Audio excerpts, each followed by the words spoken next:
Hey there. It is colder than my ex-wife's heart right now outside. I think it's about 27 degrees. I am not a big lover of the cold. But, and you can tell my nose is not liking it either. But anyway, today I'm going to make it a quickie because I don't want to be out in the cold very long. But I've got an 833 Mopar transmission that has a busted snout on it. So I'm going to fix that busted snout. I've got the side cover off because I wanted to check the condition of it. I'm going to be putting the side cover back on and putting the new snout on there. And so follow me, and hopefully this won't be too terribly long because it's cold out here. Here's the transmission, and I want to get a little close-up of inside because she looks beautiful inside. For a nearly 50-year-old transmission, it's looking pretty good. This is the problem. One, we've got a busted bearing. This is supposed to look like this. And this is supposed to be right here. This is supposed to look like this. So, what we're going to do is we're going to put this on here. And we're going to take the cover, which we have hiding in this bucket. There we go. There we go. And put the cover back on it. And that's pretty much all we're going to do this morning. And try not to freeze to death doing it. So, here we go. We're just going to go ahead and take these off. Take these 4 bolts out of here. Oop, let's try to go in the right way.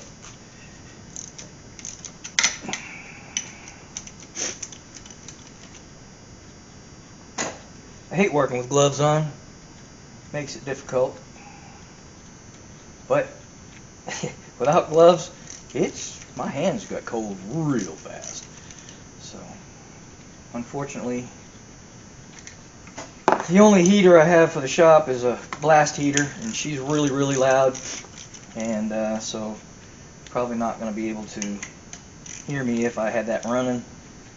And the other side of things, I've got the shop loaded with cars. I have to move at least a couple of them to get that heater in here and get it hooked up. So we'll just suffer. It shouldn't be too long.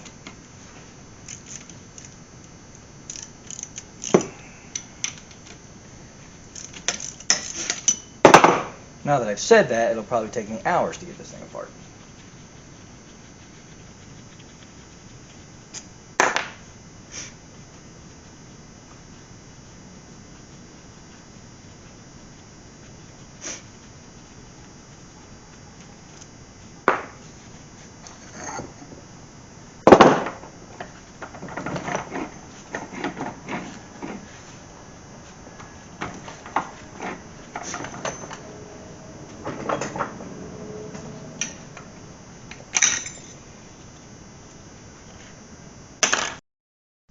Now I got to take these bolts out here on the tail shaft. 1, 2, 3, 4, 5, 6 of them.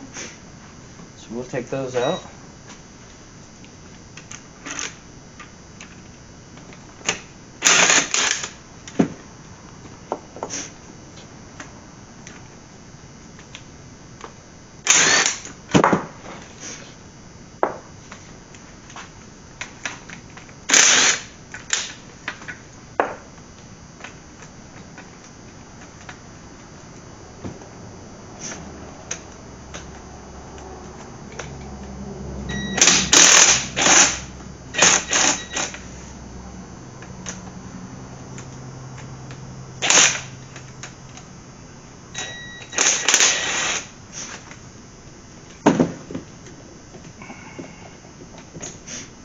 Had a burr on it or something, didn't want to come off. Clean that up later.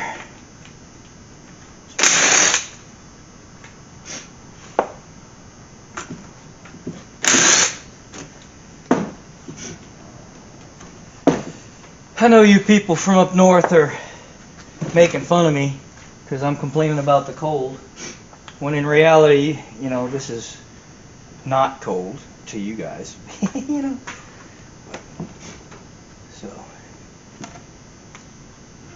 brass.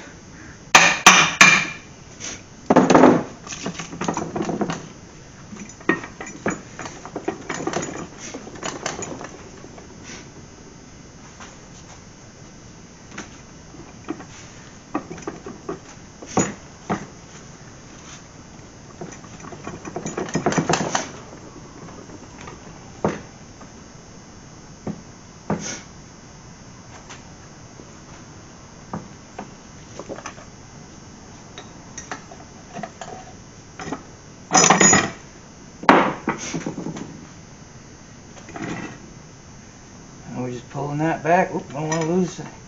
We don't want to lose any of this stuff. So keep it all together if we can.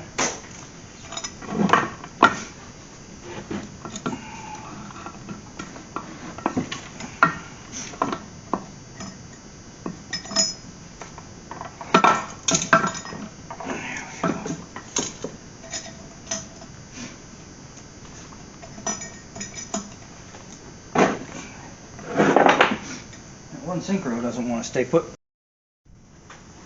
Got that main shaft out of there. Now we got a snap ring right here in front of the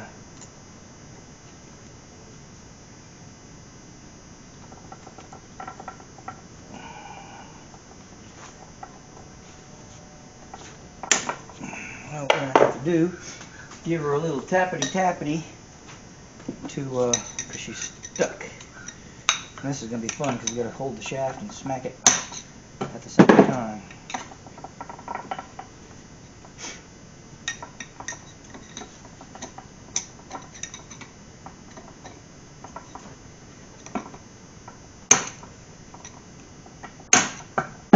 Okay, I got her moved, so she should come off now.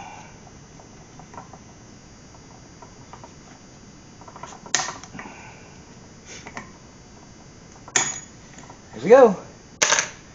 So big snap ring on the outside of the bearing, little snap ring on the inside. Now let's see if we can. Well, what I might do is put the outer snap ring back on, and that way it can hold the bearing while I tap this through the other way. So let's do that. There we go. Now we should just be able to tippity-tappity this.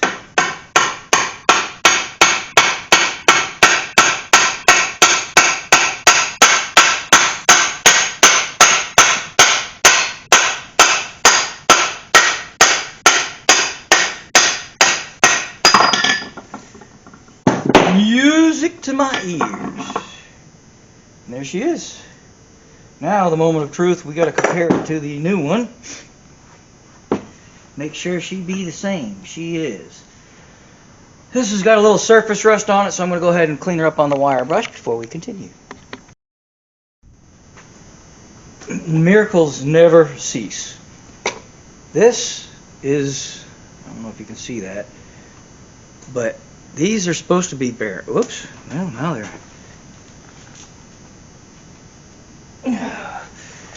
These are roller bearings. Okay. This is. What the heck? Oh, there we go. Gloves. I hate gloves. This is what a roller bearing looks like. Okay, actually, that's not working too good. So. I guess I'm going to have to get cold. Here we go. Try this again. This is what a roller bearing is supposed to look like.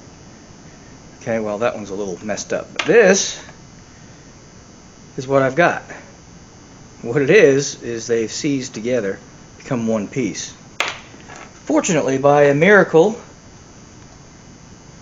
I don't know if you can see that, but input roller happened to be in a pill bottle that I just didn't throw away. Sometimes being a pack rat has its advantages. So what we've got to do is, we've got just enough of these, and I could salvage a couple of the other ones that aren't bad, but I have to pack the inside of this with these bearings. And then it has to go on the end of this shaft over here. Okay, which I don't know if you can see that, but right here. Okay. So This goes on here like this, and those bearings, it rides on those bearings. But till I get those on there, it's just going to kind of slop around like you just saw. So if those bearings are in there, she'll go on there nicey nice, kind of sit like this, and that'll be that. So what we're going to do is I'm going to set it in here so I can get to it. I've got to get some grease, and I'm going to have to get dirty. Okay, here we go. We got some grease, and we're going to just kind of coat the inside of this shaft with sticky grease. And this, being cold out, is actually to my advantage this time, because the grease is going to tend to be thicker. So that might be a good thing. Alright, I'm not going to be afraid. I'm going to put plenty. Don't be scared, because it's going to stick. Now I'm going to have to brave the elements, take my gloves off to do this. But I kept them on as long as I could. And we're going to get messy, so I'm going to take, if I can get them off, there we go. Alright. Take the bearings one at a time. Now there's a snap ring. See if I can show you in the old one. I don't know if it'll show up on the video, but there's a snap ring right in here that is kind of holding them in. So we're just going to put these in, and they seem a wee bit short, to be honest with you, to me.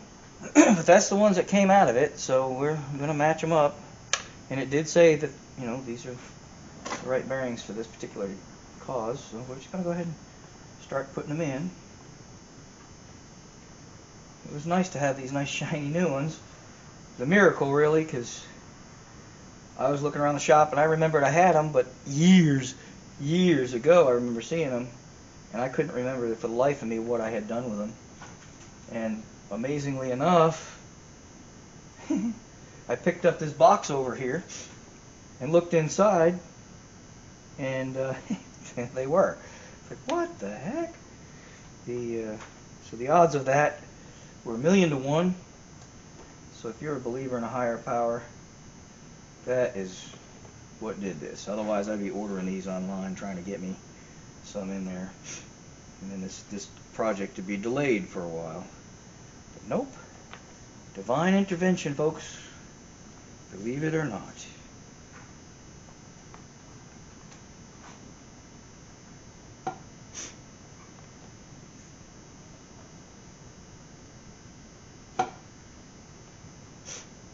Two more. Takes exactly 16. That's what it said on the bottle too, 16. So evidently that was a full set.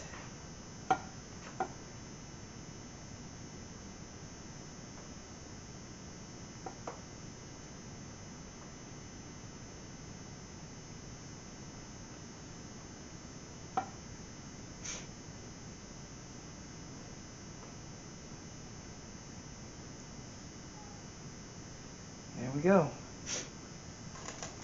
I'm going to put a little bit more on the outside of the bearings, kind of so they slide on nicey.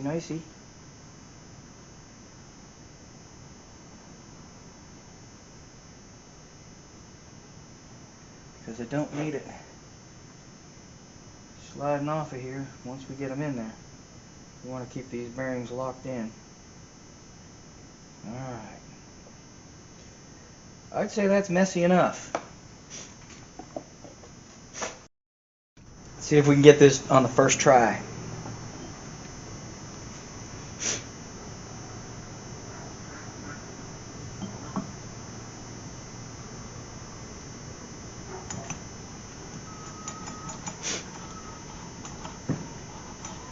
By golly, I think we've got it! Now, here's the fun part, is getting this case on this tail shaft without knocking this off. I'm going to see if I can come up with some genius idea. Our TV gasket maker won't come out the tip, so we just punch a little hole in the side. Why waste it, right? So we're just going to punch a little hole in the side. And we're going to go ahead and put some RTV on this gasket. As cold as it is, shouldn't be too much trouble with it drying too fast. Be lucky if it dries by tomorrow, which I'm not worried. This transmission is not going to have any fluid in it for quite some time. So we're going to go ahead and put some RTV, spread it around on here.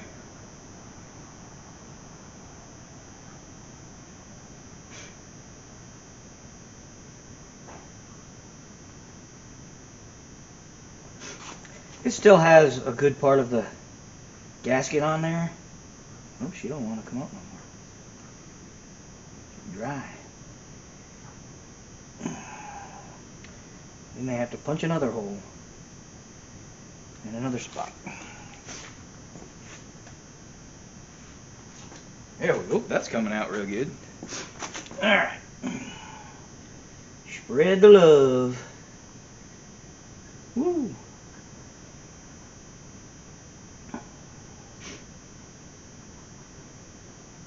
Alright. Almost done. There we go. I'd say that's satisfactory. Alright. That tube will probably dry up and be junk, but it was junk before I started, so as I've said in other videos, if you're starting with junk, you can't make it any worse.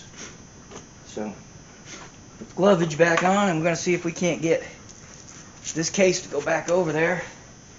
She's got RTV on it already, so we're going to clean the case up a little bit. And here we go. Wish me luck.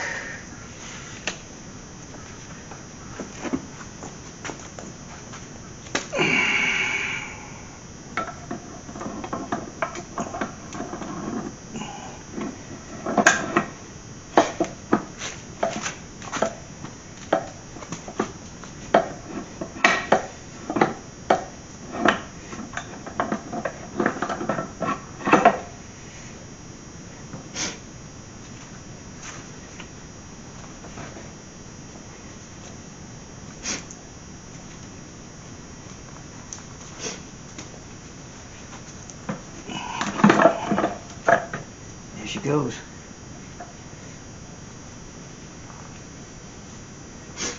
So before I try to pull her out of this bucket, I'm gonna put a couple of bolts in here so she won't go slip sliding away.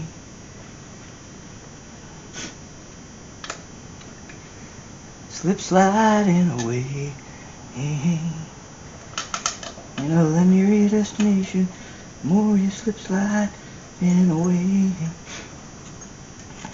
I know a man, and I know his wife. He wore his passion for his woman like a thorny crown. He said, Dolores, I live in fear. He kissed his boy as he lay sleeping, and he turned around and headed out again. Slip sliding away.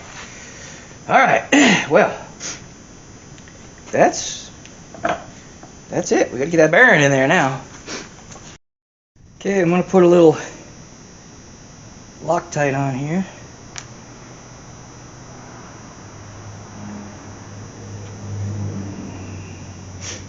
Now there's a keyway in here, but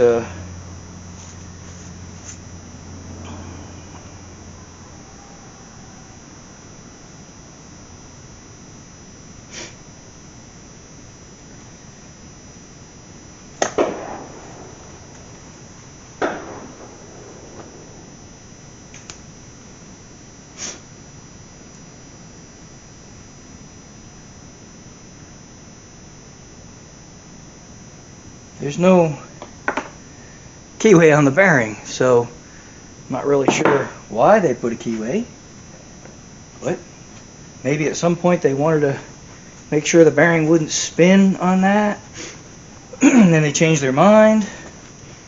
Who knows?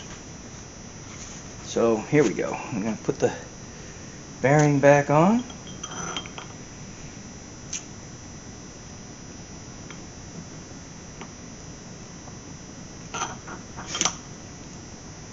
we may have to persuade it a little bit. Get a piece of pipe, something that won't damage the bearing. It'll go around here.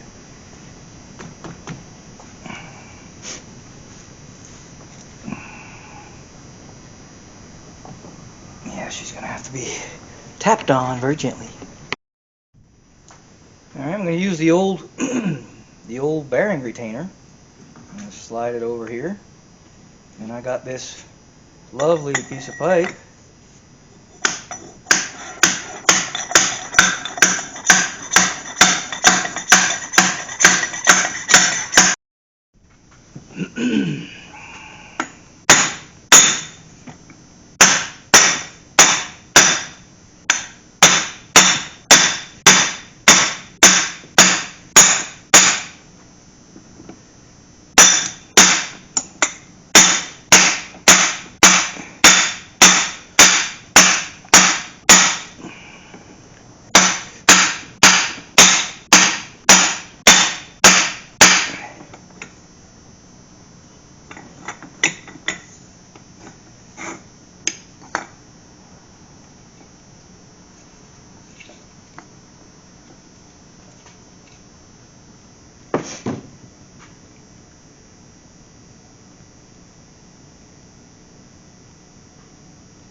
More Loctite on the outside of that bearing. Now, just for the record, I am hitting this with my left hand, so that's why it looks so bad. But we're going to try to do it this way now.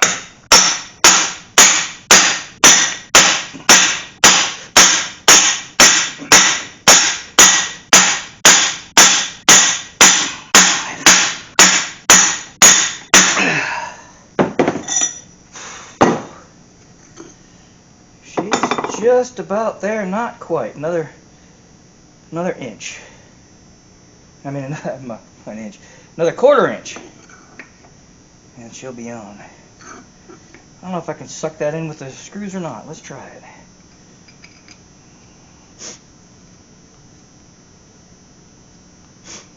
Rather than beating on, I hate beating on stuff that I want to stay together. Now I just realized that I have, oops, these only go on one way. They're idiot proof is what I call it. And you see it's got an oil, well, it's supposed to have an oil passage somewhere. Here it is, okay. So we have an oil passage down here. So this little oil passage here needs to point at it. So that means it goes there. And that is what we call idiot proof. That way you can't mess it up, the bolts won't line up. So the bolts are slightly staggered. And that keeps people like me from making mistakes. So, well, maybe I still made a mistake. Gotta look at the back side. Yeah, it's right here, so that has to go right there, like that. Alright.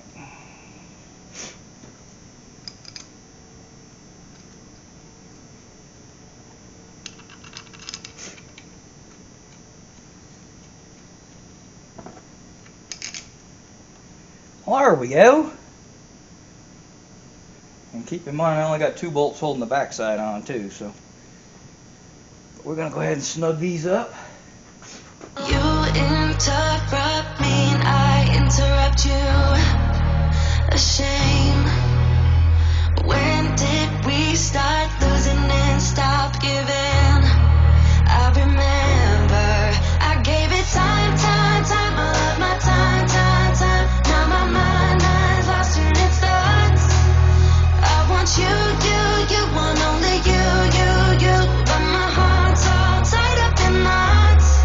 Wanna release it, wanna release it, wanna release it, wanna release it, wanna release it, wanna release it. Now we got to put this snap ring back in. That's the one that kind of holds it all together.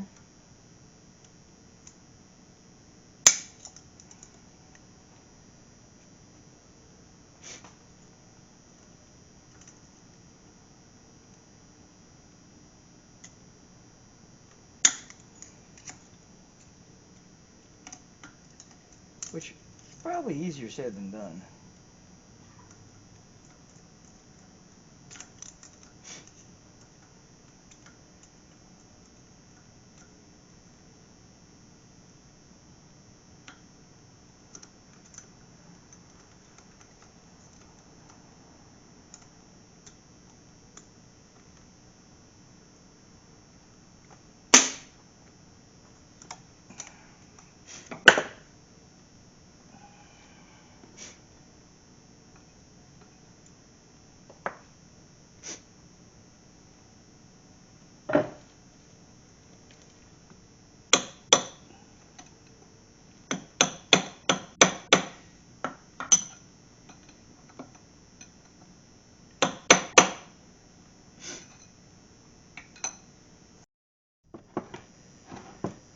What I'm going to do here is I'm going to put a little bit of grease inside these holes where the forks go. And I'm going to put a little on the forks.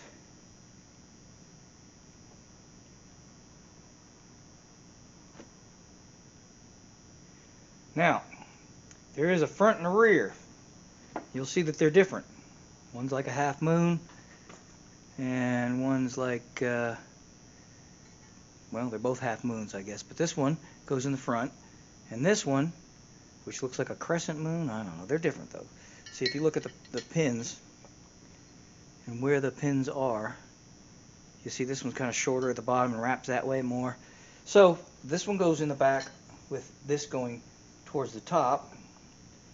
So actually it's going to go this way. So this would be the back, like so. And then this one doesn't really matter. So you just put that one in there, and the grease I put on them should hold them in there pretty good. All right, put a little on the edges, just to where they're going to slide. Just until some lube gets up in there, you know. See if I can maybe put a little more grease on them to hold them in place. Well, they might stay. Maybe with a little luck.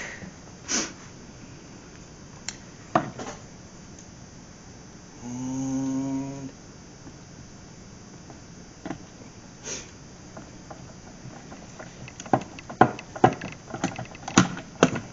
ta-da!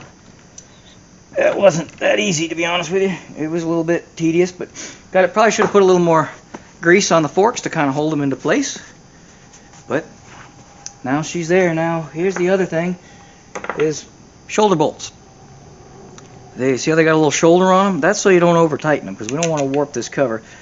You know, I've got these nuts on here to protect the shafts, but you know, it doesn't normally look like that.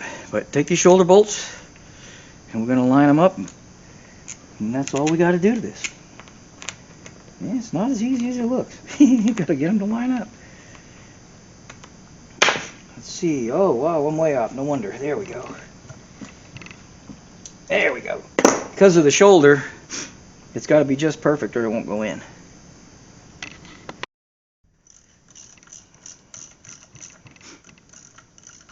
There are different length, I guess I should have showed you that. There's different length screws, and the shorter ones go in these lower portions, and the longer ones go in, see these are raised up a little bit right here. So that's where the smaller ones go. Now I'm trying to put a longer one in the shorter hole because I was one short, one too short, and look, it's not going to happen. So it was worth a shot. But see, that's what happens, is you'll have too long a bolt. And what I'm going to probably do with this one is just put a washer, because I don't have another one. So let's see, this one's a little shorter. Nope, same. So what we'll do is we'll just put a couple of washers and put it back in. There we go. Improvise, they say. I would have rather had the right bolt, but I don't, so we improvise. There's that one.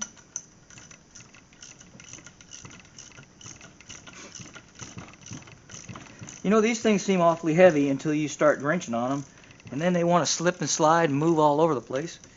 So I'm just going to snug all of these. Uh-oh, this one's binding up a little bit on me. What's the deal?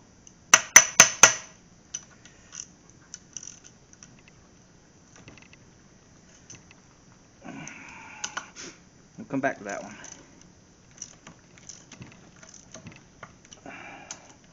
I ain't taping any of these. They're just all snugged. You got to leave them loose until you're done, because these shoulder bolts, they take up some space, and that's not wanting to go in. Alright, so we got other issues. I'm guessing the shoulder is just a little too fat on this one. What's up with that? Yep, that's exactly what it is.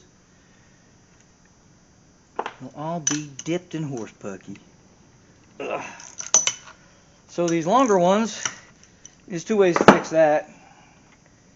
We can either, take this cover back off and drill these holes a little bigger. That's not going to happen. Or we can use these two longer bolts that I had laying here. Oh, look, they fit. So we'll just use these instead. And these are nice and shiny. These are new ones. And evidently, the wrong ones. I got to quit buying new stuff. It seems to be wrong all the time. When if I use old stuff, it seems to work better. I don't know. But anyway, so here we go. Get them all snugged up.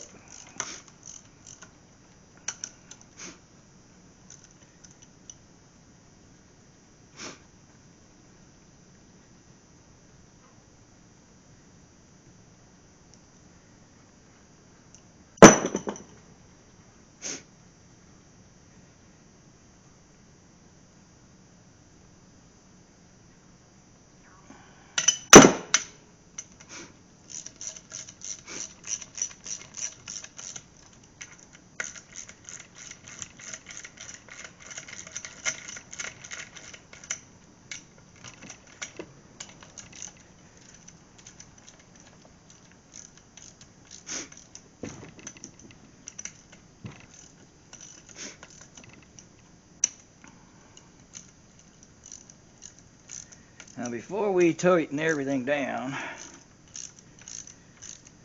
we're going to test on her a little bit. So let's see if she'll go into a gear. Oh, there we go. There we go.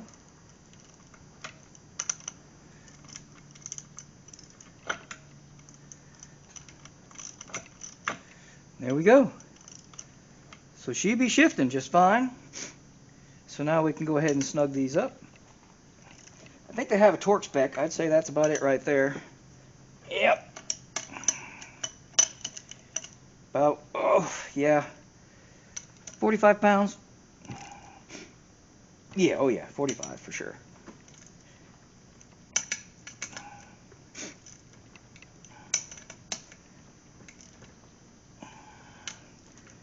I think there really is a torque spec for these.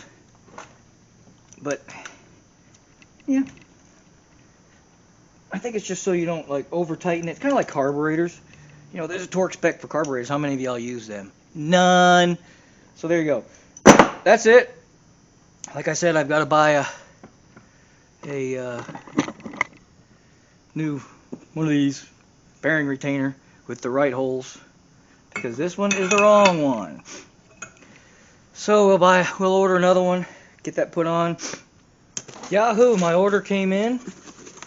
It's only been 2 years, 3 months, 6 weeks, and 2 days, 15 hours, and 27 minutes before I got it.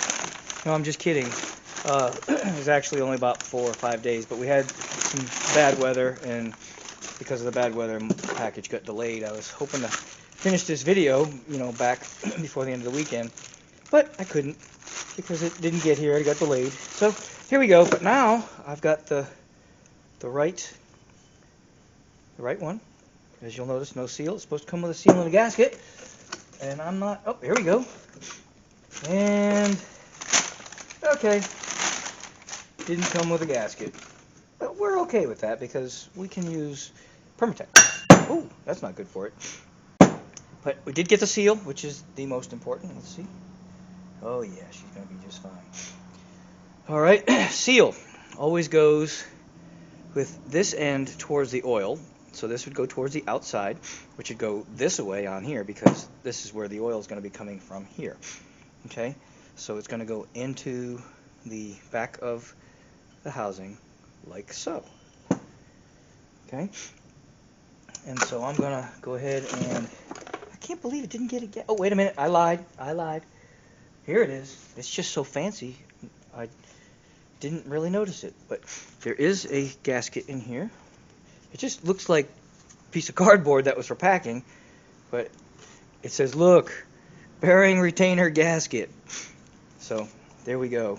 And so let's go ahead and take that out of there. I was going to say I was disappointed the gasket wasn't there, but it is. Woohoo! So we're good to go on this. Now we're going to go ahead and tappity this in here, and there's really no good way to do this. So I'm going to get a small piece of brass, which it's not really a hammer, and we're just going to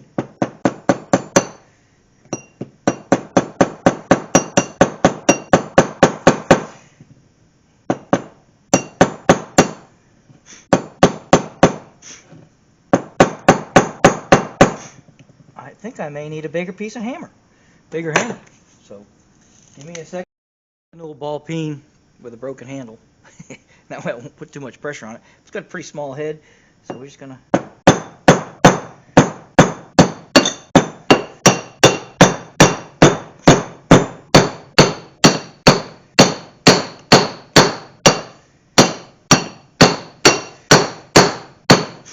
Now, technically I just screwed up because I should have put some Permatex in that hole before I put this gasket on there.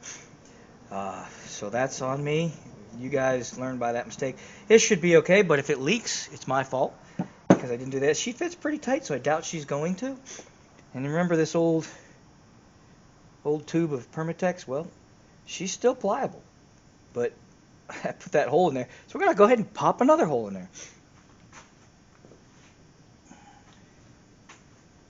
And there we go.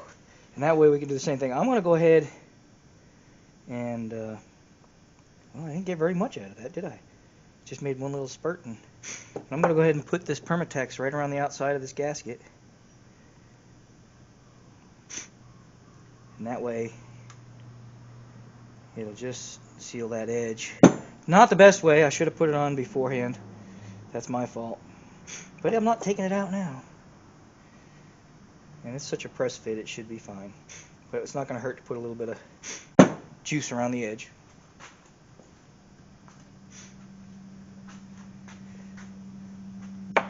Try not to get any on this seal here, though.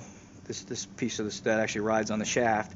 You don't want to put any there. So here we go. Let's just build up a little bit around the outer edge. That should be fine. There we go. And get a nice clean rag and wipe your hands. Okay, maybe it's not so clean. Okay, going to test fit it. Here's my, where'd it go? Here's my hole here. Yep, here's my weep hole right there. So that's where this has to go, is over this hole. I'm not going to push around all the way because I don't want to do the gasket, but there we go. The holes line up. So everything is good there. Okay, so we're going to pull it back out. We need to put a little bit of oil around this seal right here and a little bit around the shaft right here before we install it.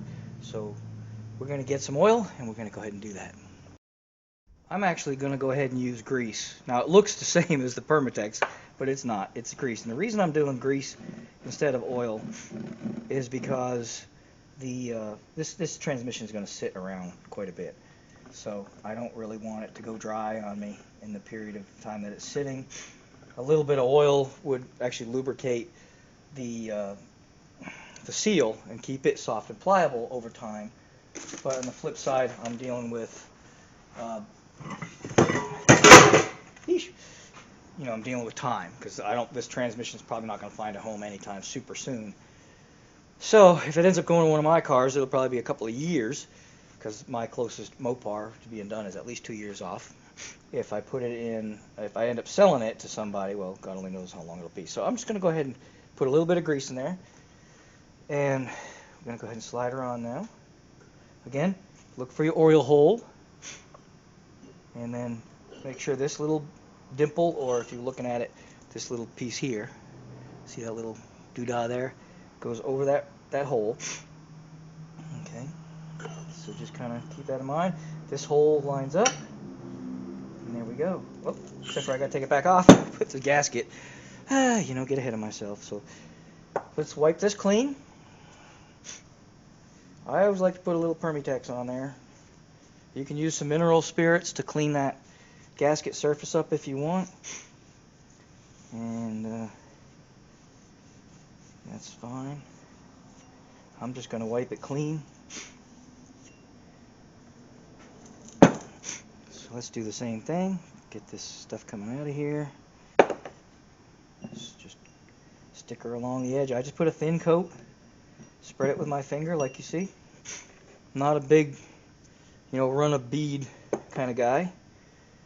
I just don't think you need to. Now, if you're doing the top of an engine, like on Chevys, and along the edge, that area on the Chevys that always seems to leak, then I'll use a thick bead rather than the gasket. And when I put this 400 together in another video, the one we have here, it's actually behind me right now, I'll go ahead and explain all that. But there we go. So we got a thin coat of Permitex here. We'll set our gasket. Again, the gasket has the cutaway for the oil. So line these up with that oil hole lined up. Whoops. Try not to drop it. There we go. Those are all lined up. And then do the same thing again with a little bead. I was using my middle finger, but I watched a couple of videos and realized that I was flipping everybody off, which is probably not the best thing to do. It wasn't on purpose, I promise. I'll try to run a wholesome videos here so you can watch them with your youngins. Especially, I've got a 15-year-old that she's into cars, and I definitely don't want her watching videos that have profanity and uncouth things being said and done on it. So I try to keep my videos clean as possible. So I promise you it wasn't intentional, but I did notice a couple of my videos I was pointing things out and using my middle finger, so I do apologize for that. It was not meant as anything other than just pointing things out. But anyway, we're going to finish putting this Permitex on here, and I apologize if seems like it's going on forever and ever. But I didn't really want to fast forward through this part because I think it's important to know what's going on. There we go. So, here we go. We're just going to go ahead and line this baby up. Again, we pull that doodah. Doodah, by the way, is a technical term. So here's my weep hole, or my oil passage, whatever you want to call it. That thing. Okay. And we got our 4 bolts that I had laying nearby.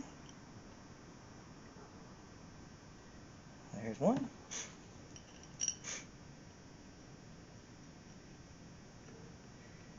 Well, come on now. There we go. 2.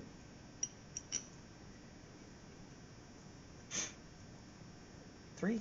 And actually, because there is oil going around this, I am going to go ahead and I'm going to take these back out.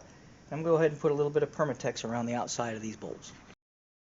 I clean these up with a wire brush on a bench grinder. And what I've probably mentioned, how many of my videos you've watched, but I've probably mentioned that some of my I don't know if I'd say they're my favorite tools, but there's one tool I can't live without, and that's a bench grinder with a wire brush on it. And then probably second would be just a side grinder with a wire brush on it. And I like to buy those big knotted ones because they don't stick you in the eye with the pieces of wire like some of them do. So I always buy the knotted stuff, the ones that are twisted up in knots.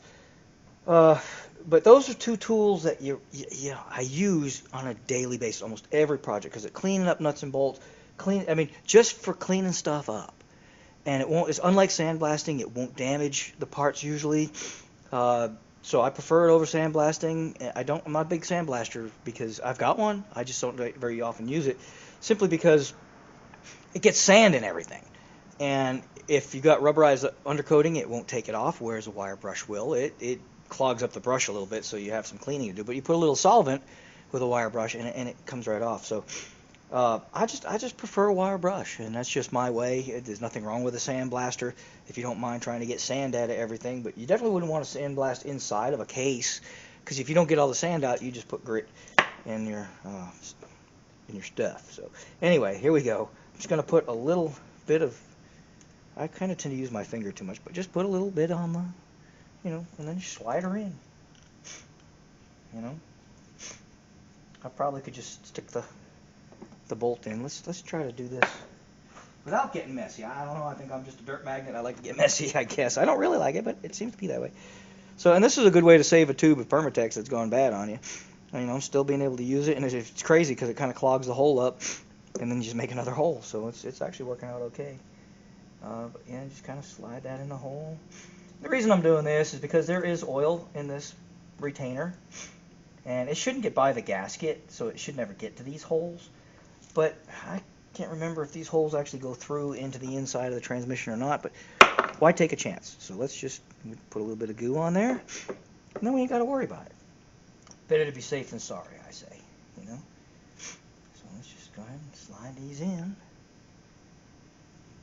Last one. Let's see if I can get some more goo out of here. Oh, yeah. Yeah, I'm getting messy anyway. See? Get my wish. If you're afraid to get your hands dirty, you're in the wrong game. I do love putting stuff together. I love getting new parts, and just getting stuff in the box and taking it out of the box. And it's like Christmas, right? How many people don't like Christmas? So I just enjoy getting new parts in. I buy parts for projects that I probably won't get to for a year. But one, because it's the best time to buy, because everything's going up right now. Our glorious government leadership at the moment seems to be making everything get more expensive. Of course, who do we blame that on? I don't know.